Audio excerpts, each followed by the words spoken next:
계속해서 우리는 본질에 집중하고 또 본질로 돌아가는 시간을 갖도록 하겠습니다. 우리는 지난 5주 동안에 왜 예수인가 시리즈를 통하여서 주, 예수, 그리스도, 그리고 하나님의 아들, 지난주에는 제목 기억하십니까? 인자, 사람의 아들 담긴 예수 이름에 담긴 영적인 의미들을 함께 묵상을 했습니다. 오늘도 우리에게 익숙한 예수님의 이름인 임마누엘이라는 그 이름에 담긴 영적 의미들을 한번 살펴보고 은혜를 나누고자 합니다. 여러분, 임마누엘이라는 이름의 뜻이 무엇일까요? 하나님이 우리와 함께 계신다는 뜻입니다. 믿으십니까? 그래서 저는 정말 힘든 시국에 개인적으로, 교회적으로, 가정적으로 때로는 어렵고 힘들 때에 임마누엘이라는 이 이름이 우리에게 얼마나 소중한지를 다시 한번 깨닫는 은혜의 시간 되기를 축복합니다. 크게 오늘 5가지 테마가 있는데요. 첫 번째는 임마누엘 예수님은 우리가 경험하고 다가설 수 있는 하나님이십니다. 주보 안쪽면을 참고하시면서 나눌 텐데요. 오늘 1장 22절, 23절을 보면은 우리가 이 말씀은 너무나 잘 아는 구절이죠. 약혼자 마리아가 임신을 했다는 소식을 듣고 약혼자 요셉은 충격을 받아서 근심에 빠져 있을 때 꿈에 천사가 나타나서 들려준 예언의 말씀입니다. 아기 예수 이름이 무엇이냐? 임마누엘이라. 하나님이 우리와 함께 계신다라는 뜻입니다. 아주 참 깊은 의미가 담겨져 있습니다. 그런데 여러분, 구약시대에는 예수님이, 하나님이 우리 인간에게 가까이 여기는 너무나 크고 강하신 분이셨습니다. 그리고 너무나 멀리 계신 분이기도 했죠. 너무나 멀리 계시고 싶어서가 아니라 하나님 존재 자체가 워낙 크시기 때문이에요. 여러분, 사자가 아무리 다정하게 말해도 토끼가 인상 쓰는 것보다 무섭지요. 큰 거인이 아무리 다정하게, 친절하게, 부드럽게 말해도 기본적인 볼륨이 있기 때문에 사람의 간담을 사늘하게 합니다. 그래서 성경에서 구약시대 때에 하나님이 인간에게 오실 때는 항상 이 문제가 걸렸습니다. 시내산에서 하나님께서 말씀하실 때 하나님은 최대한 부드럽게 말씀하셨는데 어떻게 됐을까요? 지진이 일어나고 온 산이 흔들렸습니다. 이스라엘 백성들은 공포심에 사로잡혀서 감히 눈을 땅에서 떼지도 못했습니다. 그래서 이 백성들이 모세, 당신이 대신 하나님을 만나고 오세요. 당신이 대신 가세요 라고 말했습니다. 그래서 여러분, 구약 성경에 보면 하나님이 사람들에게 나타날 때 보면은 항상 습관처럼 하시는 말씀이 있었습니다. 그게 뭐냐면 두려워하지 말라, 나는 너의 하나님이다. 무서워하지 말라, 나는 너의 하나님이다 말씀하셨어요. 그런데 여러분, 아무리 그렇게 말씀하셔도 안 무섭겠습니까?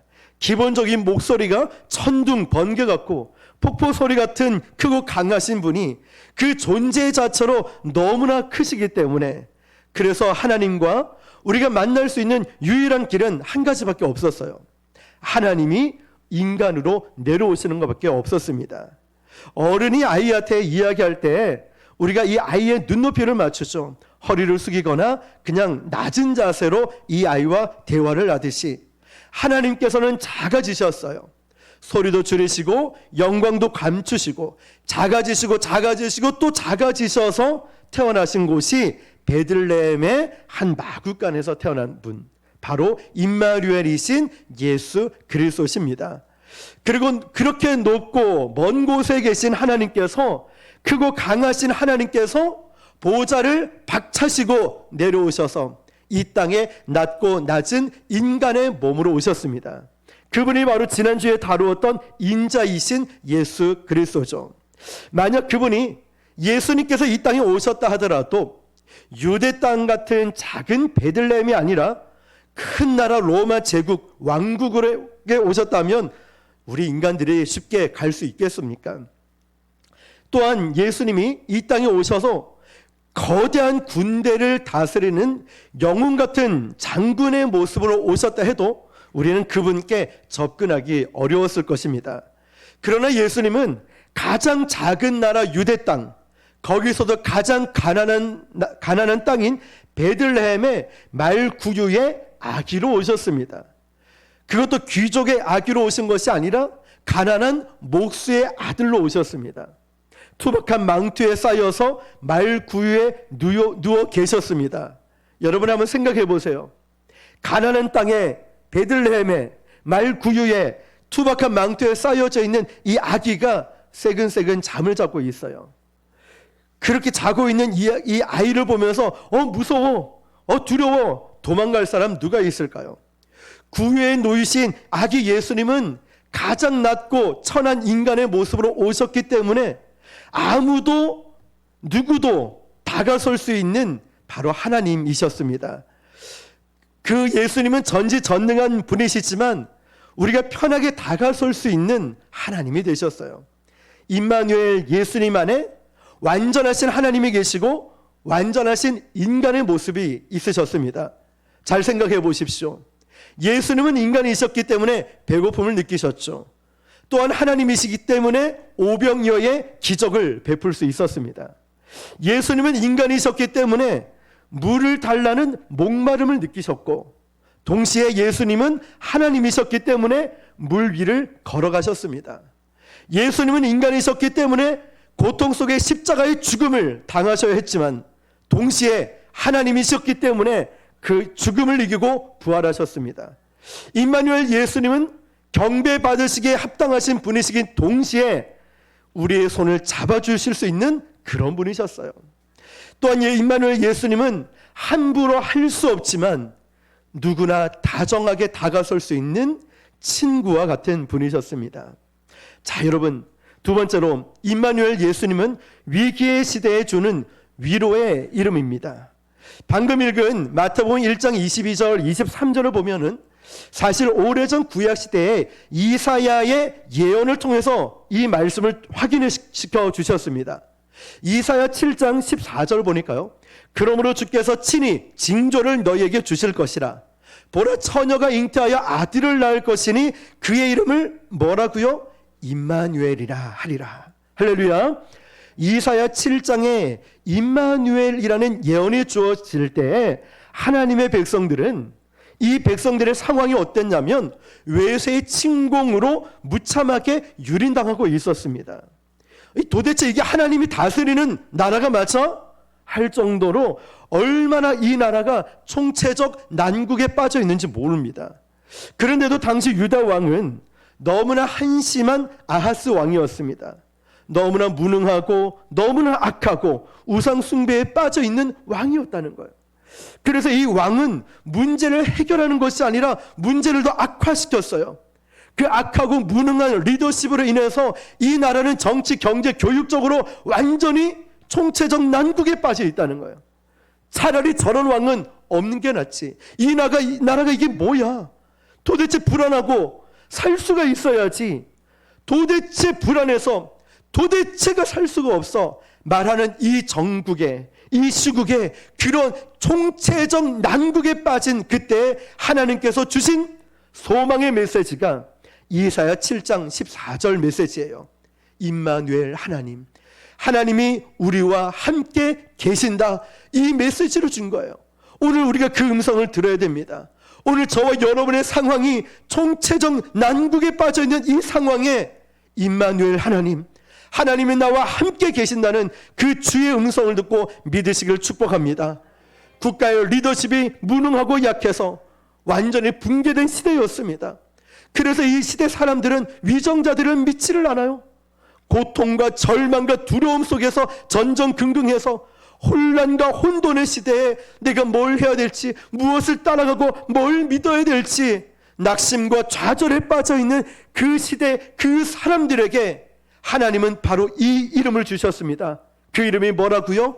임마누엘 하나님, 임마누엘 예수님. 그 이름의 뜻은 하나님이 우리와 함께 계신다. 할렐루야. 그 이름을 주신 것은 모든 것이 편안한 풍성한 시대에 준 것이 아닙니다. 어둡고 혼란스럽고 답답하고 앞길이 막막한 그 시대에 하나님은 소망의 이름을 주신 거예요. 임마누엘.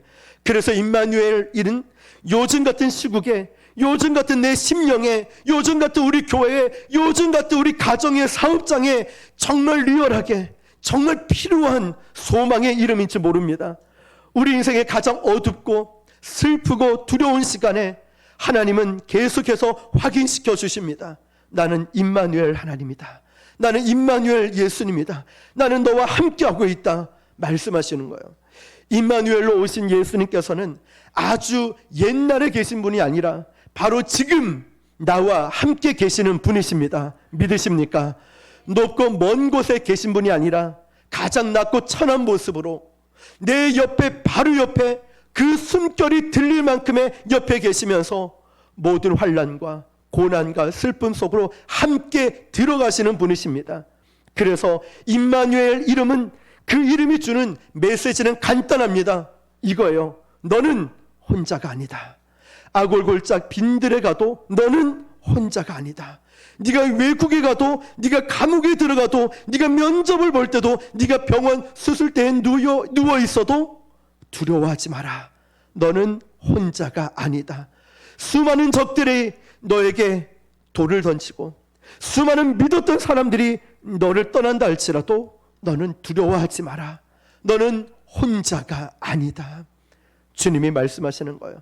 우리 주님께서는 내가 너무 힘들고, 내가 너무 어렵고, 내가 너무 답답하고 좌절과 절망에 빠져 있을 때도 내 옆에 계십니다.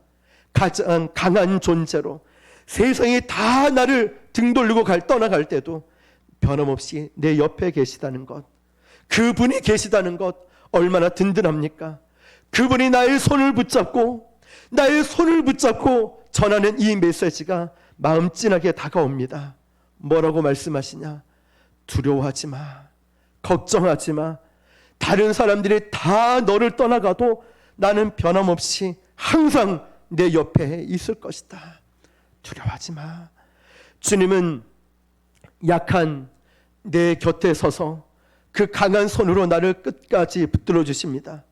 모든 사람들이, 많은 사람들이 돌을 던질 때도 우리 주님이 그 돌을 다 막아주시면서 나에게 말씀하셔요. 나는 너와 함께하는 하나님이다. 나는 임마누엘 하나님이다.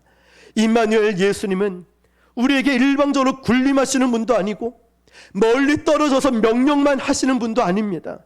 그분은 바로 우리 곁에 서서 우리의 모든 환난을 짊어지시는 분이시고 함께 하시는 분이십니다. 세 번째로 임마누엘 예수님은 우리의 고통을 경험으로 이해하시는 분이십니다. 여러분, 만약에 나의 고통을 경험해 보지도 않고 이래라 저래라 이런 말 들으면 기분이 어떻습니까? 내 심정도 모르고 당신이 뭘 안단 말이야. 가끔 정치계에서 이런저런 막 정책 공약들을 내세우는데 너무나 동떨어진 탁상공론으로 현실과 동떨어진 얘기를 할 때가 있어요. 야, 저 사람이 어떻게 나의 사정을 알겠어? 저렇게 금수저로 살아오고 부족한 거 하나도 없이 살아온 사람이 나의 마음, 우리 형편을 알기나 하겠어? 자, 이런 말이죠. 그런데 하나님은요, 하나님에 대해서도 그렇게 얘기하는 사람이 있어요. 저 높고 높이 계신 하나님이 어떻게 고달픈 나의 심정을 이해하겠냐고. 내가 돈이 없어서 먹을 것이 없어서, 내가 가난해서 억울함을 당하고, 내가 앞길이 두려워가지고 질병으로 고통당할 때 어떻게 그 하나님이 나를 알겠어? 라고 생각합니다.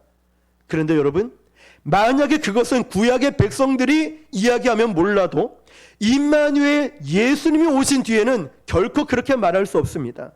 지난주 나누었죠. 인자로 오신 예수님. 예수님은 나사렛 가난한 동네에 목수의 아들로 30년을 사셨습니다. 가장 후진 나라 유대에서, 로마도 그리스도 아니고 가장 천대받던 나라 유대, 가장 천대받던 시골 동네 나사렛에서 자랐습니다. 가장 천대받던 직업 중에 하나인 목수로 무려 30년을 사셨죠. 흙수저의 삶이 무엇인지를 예수님도 아셨습니다. 하루 종일 몸이 아파서 파김치가 될 때까지 일하고 간신히 입에 풀칠하고 사는 인생이 어떤 것인지 몸소 체험하셨어요. 불평, 불만을 토로하고 따지고 드는 고객들, 멀쩡한 물건 가져와서 환불 요구하는 진상 고객들에 대하는 것 예수님은 다 체험하셨죠. 직장 동료들 사이에, 상사들 사이에, 틈 사이에서 부대끼는 것이 어떤 것인지도 체험하셨죠. 믿었던 사람에게 배신을 당하고 비판을 당하고 억울한 누명을 쓰고 갈자 불법 재판을 당하는 것이 어떤 것인지, 억울하게 감옥에 갇히는 것이 어떤 것인지, 억울하게 가신 면류관을 쓰고 죽임당하는 것이 어떤 것인지 우리 주님은 안 겪어본 것이 없어요. 말 구유에 태어나신 임마누엘 예수님은 인간이 몸과 마음으로 겪는 모든 고통을 다 경험하셨습니다. 왜 그럴까요? 히브리서 2장 17절 18절 보면 그러므로 그가 범사의 형제들과 같이 되심이 마땅하도다. 이는 하나님의 일에 자비하고 신실한 대제사장이 되어 백성의 죄를 속량하려 하심이라. 18절 그가 시험을 받아 고난을 당하셨은즉 시험 받는 자들을 능히 도우실 수 있느니라. 할렐루야. 그가 범사의 형제들과 같이 되심이 마땅하도다. 이 말 뜻이 뭘까요? 인간이 겪고 있는 고통, 저와 여러분이 겪고 있는 고통을 몸소 다 겪어보셨다고요. 왜일까요? 그래야 내 고통을 이해하실 수 있으니까, 그래야 나의 이 고통을 공감하실 수 있으니까, 그래야 우리가 겪는 외로움, 우리가 겪는 이 고통, 아픔, 슬픔들을 경험하신 주님께서 기도하실 때 우리처럼 처절한 심정을 가지고 기도하는 거예요. 하나님, 얼마나 고통스럽겠습니까? 얼마나 억울하겠습니까?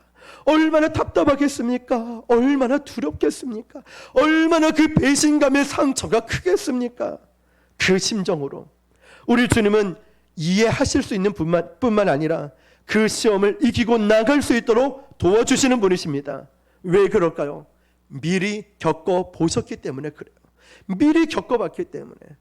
우리 부모님이 자녀들을 양육할 때도 그렇죠. 얘야, 내 아빠가 살아보니까 너는 이런 것 같아.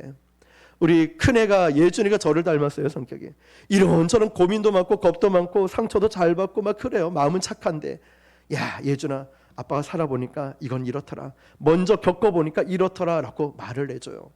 자, 여러분, 예수님도 미리 겪어보고 먼저 겪어보니까 말씀하실 수 있는 거예요. 이 터널 지날 때 우리에게 말씀하시는 거예요. 고난이 지날 때 비명소리가 크게 지르죠. 하나님, 나 너무 힘들어요. 나 너무 고통스러워요. 그런데 이 고난의 비명을 지르는 대신에 바로 그때 우리는 임마누엘 이름을 불러야 됩니다. 임마누엘 예수님, 하나님이 우리와 함께 계시는 그 주님의 이름을 불러야 되는 줄 믿습니다. 그럴 때 하나님의 평강이 우리를 지켜주십니다. 하나님의 은혜가 우리를 치유하십니다. 그분의 능력이 우리에게 살 길을 열어주실 줄 믿습니다. 네 번째입니다.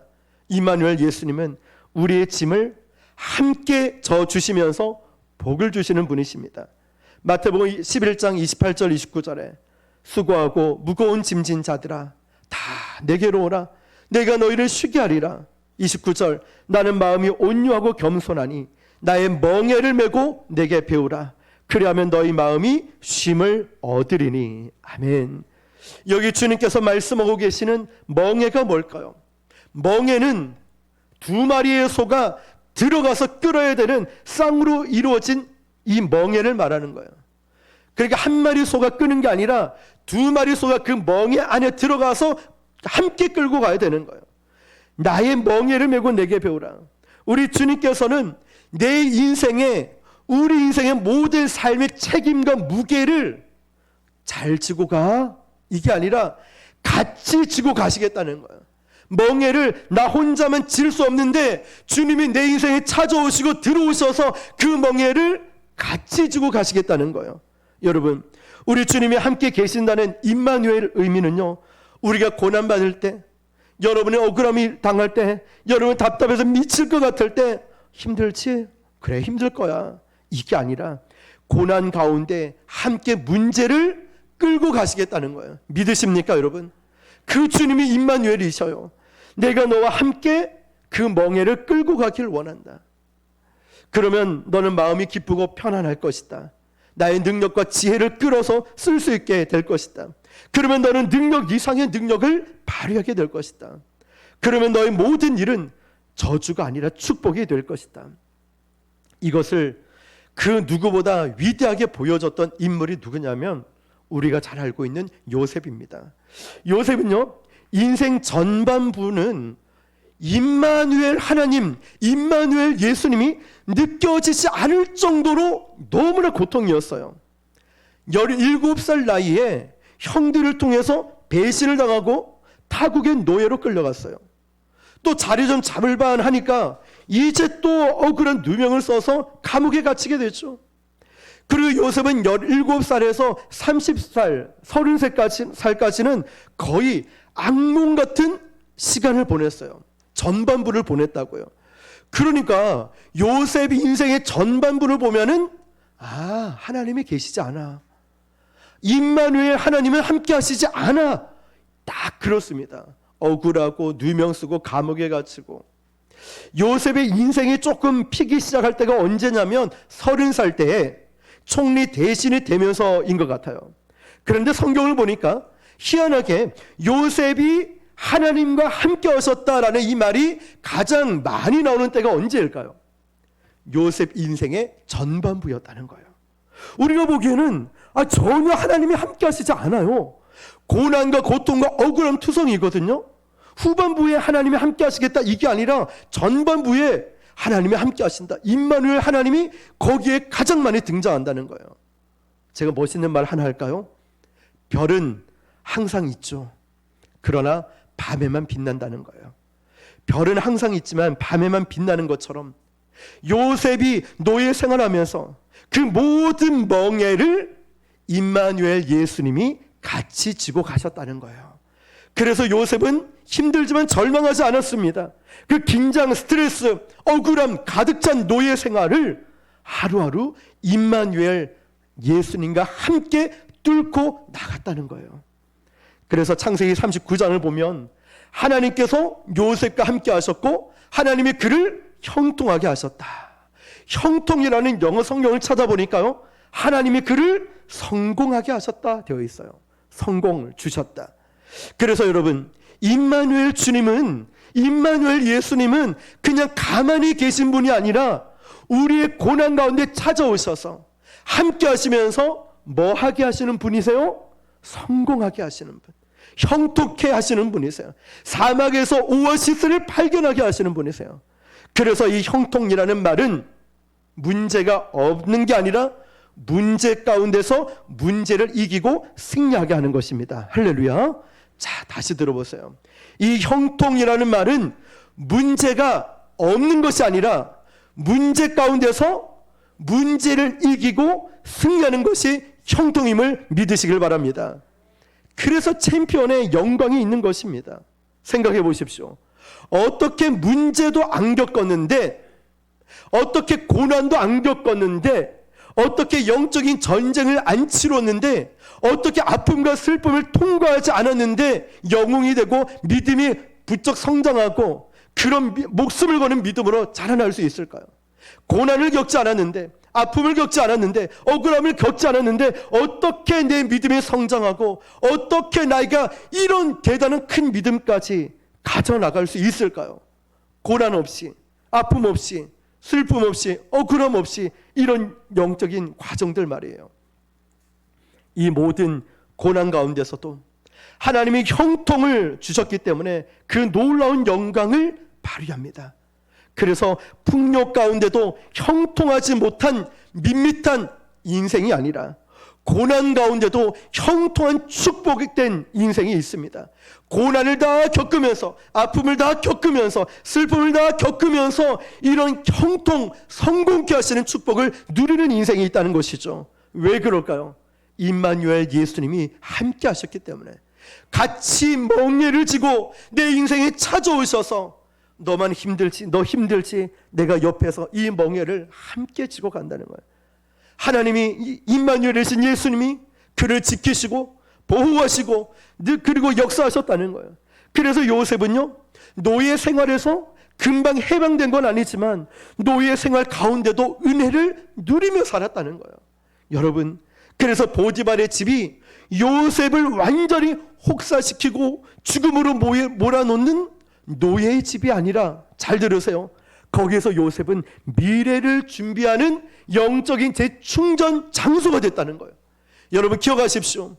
이 요셉은 노예의 집, 죽을 것만 같은 고통의 현장으로 보는 것이 아니라 요셉을 변화시키고 미래를 준비하는 영적 재충전 장소로 완전히 탈바꿈됐다는 거예요. 이게 중요합니다, 여러분. 모든 것은 임마누엘 예수님이 함께할 때에 저주 같아 보였던 것도 축복으로 바뀌고, 모든 것이 끝날 것 같아 보이는 것도 거기서 역사가 일어나는 거예요. 역적게 되는 역사가 일어나는 거예요. 임마누엘 예수님이 함께 하시니까. 잘 보십시오. 죽을 것 같아요. 괴로워요. 억울합니다. 노예의 집에서, 감옥에서. 그런데 요셉이 가는 곳마다 형통케 되는, 역적게 되는 역사가 일어나지 않습니까? 왜 그럴까요? 자 보세요. 나의 인생에도, 나의 고난에도, 나의 삶의 현장에도, 죽을 것 같은 숨막히는 이 현장에도 그게 아니라 임마누엘 예수님이 함께 하시니까 내가 영적으로 성장하고, 내가 영적으로 돌파하고, 내가 영적으로 돌파하는 놀라운 구원의 역사가 그 현장에서 역전하고 탈바꿈하는 역사가 일어나게 되더라니까요. 왜일까요? 임마누엘 예수님이 함께 하시니까 저주가 축복으로, 근심 걱정이 춤으로, 노래로, 하나님의 영광의 자리로 바뀌지 않습니까? 고난 가운데도 신비한 은혜를 누리게 됩니다. 이게 중요해요. 아까 말씀드렸듯이 하나님은 그냥 가만히 계시는 분이 아니라 우리를 위해서 역사하시고 함께 하시는 분이십니다. 임마누엘 하나님은 선하신 분이라는 것, 임마누엘 하나님 무한하신 능력을 가지신 분이라는 것, 이게 중요한 거예요. 여러분 만약에 문신을 이만큼 해가지고 목걸이, 금목걸이 주렁주렁해서 이 가방 이렇게 메고 야 이러면서 이 악한 존재가 걱정하지 마, 내가 너랑 함께, 사투리가 나오죠. 내가 너와 함께 할 거야. 막 문신을 보이면서 이런 막 금리빨도 보이고 막 이런 사람이 목걸이 출렁출렁하면서 내가 너와 함께 할 거니까 걱정하지 마. 함께 한다는데도 무서워요. 나랑 함께 한다는데도 같이 가는 게 무서워요. 또 반대로 보면 너무나 무능해요. 아무것도 가진 게 없는데 자꾸만 나한테 기대하는 거예요. 뭐 돈 좀 줘, 뭐 좀 줘, 뭐 좀 해줘, 뭐 좀 해줘. 그런데 자꾸만 그러면서 나에게 난 너와 평생 함께 할 거야. 이것도 참 마음이 힘듭니다. 내가 소년 가장도 아니고 이 사람이 나를 좋아서 함께 한다는데도 힘들어요. 그런데 여러분, 임마누엘 하나님은 그런 분이 아니십니다. 한없이 착하시고 한없이 선하시고 한없이 온유하신 분이, 한없는 큰 능력을 가지신 분이 저와 여러분을 사랑하시면서 적극적으로 나를 옆에서 도와주시고 지켜주시고 싸워주시고 역적게 하시는 분이, 내가 너와 함께 할 거야, 내가 너를 지켜줄 거야, 내가 너를 절대 버리지 않을 거야 말씀하시는 거예요. 그렇게 될 때 세상 사람들도 하나님이 나와 함께 하시는 것을 볼 수가 있어요. 요셉의 주인 보디발이 예수 안 믿는 사람인데 요셉의 인생을 보면서 저 사람은, 저 요셉은 하나님이 함께한다, 이걸 나중에 바로도 알게 됐죠. 이와 같이 하나님의 신이 충만한 사람을 찾아볼 수 있겠느냐 말을 합니다. 여러분, 우리가 임마누엘 하나님을 진정으로 경험하기 시작하면은 우리의 삶에 흘러가는 기적의 근원이 누구인지를 알아야 돼요. 바로 그분이 임마누엘이신 예수님이십니다. 여러분, 보통 노예 생활하면 비참해지고 비굴해지는데 요셉은 오히려 더 당당합니다. 거짓말도 하지 않고 눈치도 안 봐요. 늘 순결합니다. 무슨 일을 시켜도 남들보다 10배, 20배나 잘해요. 이거는 사람의 힘으로 할 수 있는 게 아니거든요. 산전수전 다 겪어본 보디발 장군이, 바로라는 이 왕도 딱 보니까 알았어요. 야, 얘는 다른 사람하고 다르다, 하나님이 함께 하신다. 딱 보니까 알았어요. 이 고백이 우리 불신자들로 통해서 토해내게 만드는 이런 하나님의 사람이 되기를 축복합니다. 자, 여러분, 마지막 5번째, 임마누엘 예수님은 환난 가운데 우리를 지켜주시는 분이십니다. 다니엘서 3장에 보면 느부갓네살 왕이 금신상에 절하지 않는 다니엘의 세 친구 사드락, 메삭, 아벳느고, 이 왕은 불같이 진노하시면서 풀무불 가운데 던져지는 사건이 나오죠. 그런데 여기가 왜 이 불이 뜨겁냐? 거기는 석유 유전이 있던 곳이었거든요. 그러니까 석유를 베이스로 해서 불이 확 타오르기 때문에 웬만한 사람은 그냥 가다가 불에 타 죽어버린대요. 그렇게 강렬한 분인데 다니엘의 세 친구가 이 던져진 직후에 놀라운 기적 같은 일이 일어납니다. 다니엘 3장 24절 25절 제가 읽어드릴게요. 그때 느부갓네살 왕이 놀라 급히 일어나서, 이거는 스프링처럼 발딱 이렇게 일어났다는 거예요. 모사들에게 물어 이르되, 야, 우리가 결박하여 불 가운데 던진 사람이 세 사람이 아니었느냐 하니 그들이 왕에게 대답하여 이르되, 왕이요 옳소이다 하더라. 25절 왕이 또 말하여 이르되, 내가 보니 결박하지 아니한, 결박이 풀렸어요. 세 사람이었는데 네 사람이 불 가운데로 다니는데 상하지도 않냐고, 그 넷째 모양은 신들의 아들과 같도다 하고. 아멘. 자, 보세요. 신들의 아들과 같도다. 예수 안 믿는 사람이 보기에도 빛나는 하나님의 임재가 보였다는 거예요. 정말 하나님께서 불신자들 입을 통하여서 정확하게 보여주셨습니다. 바로 그분은 구약 성경에 몇 군데 안 나오는 임마누엘 예수님의 모습이었어요. 하나님은 다니엘의 세 친구가 풀무불에 던지는 것을 막아주셨습니까? 안 막아주셨습니까? 안 막아주셨어요. 풀무불에 빠져요. 던져집니다. 대부분 우리의 기도가 그렇지 않습니까? 하나님, 내 인생의 고난을 좀 막아주세요. 나 좀 지켜주세요. 나 병 좀 안 걸리게 해주세요. 사업 좀 안 망하게 해주세요. 코로나 바이러스 안 걸리게 해주세요. 그런데 어때요?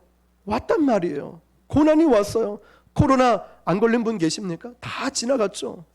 내가 믿음으로 자, 이 산 보고 저쪽으로 옮기라면 그렇게 될 줄 알고 기도했는데 눈 떠보니까 산이 옮겨졌습니까?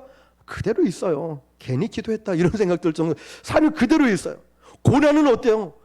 기도하고 나서 기도할 땐 마음이 편했는데 눈 뜨면 고난도 그대로 있다니까요.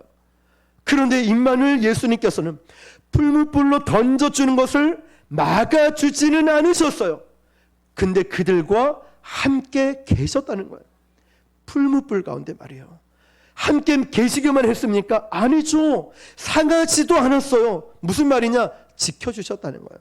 이사야 43장 2절에 내가 물 가운데 지날 때에 내가 너와 함께 할 것이라. 강을 건널 때에도 물이 너를 침몰하지 못할 것이며 내가 불 가운데 지날 때에 타지도 아니할 것이요 불꽃이 너를 사르지도 못하리니. 아멘.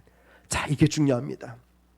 하나님께서는 우리 앞에 불을 치워주는 게 아니라 우리가 불 가운데로 지나가게 허락하시지만 불 가운데 함께 하신다는 거예요.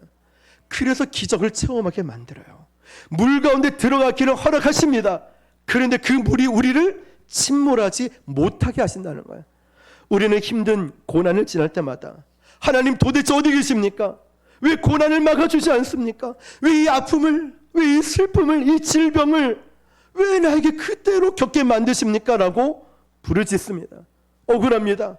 하나님 왜 나에게 이럴 걸 막아주지 않습니까? 억울합니다. 힘듭니다. 원망스럽습니다.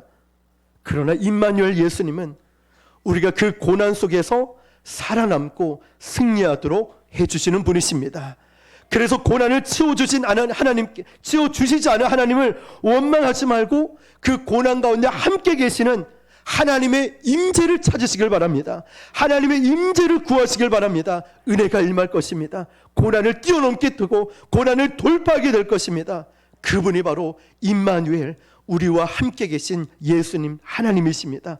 오늘 그 주님이 여러분의 처해 있는 모든 고난의 현장을 역전시켜서 은혜로, 그리고 우리의 영적으로 성장하게 만드는, 내 인생의 불순물을 완전히 제거하게 만드는 이 영적인 재충전 장소로 활용하시면서 요셉처럼 오히려 더 크게, 오히려 다니엘을 세 친구처럼 완전히 역전케 하는, 보호하시고 지켜주심의 역사가 임마누엘, 우리와 함께 계신 주님께서 그렇게 사용하시고 돌파할 수 있도록 인도해 주심을 믿으시고 승리하시는 저와 여러분 되시기를 주님의 이름으로 축원합니다. 기도하겠습니다. 오늘 주신 말씀을 붙들고 기도할 때 하나님, 그렇습니다. 고난을 돌파하게 해달라고,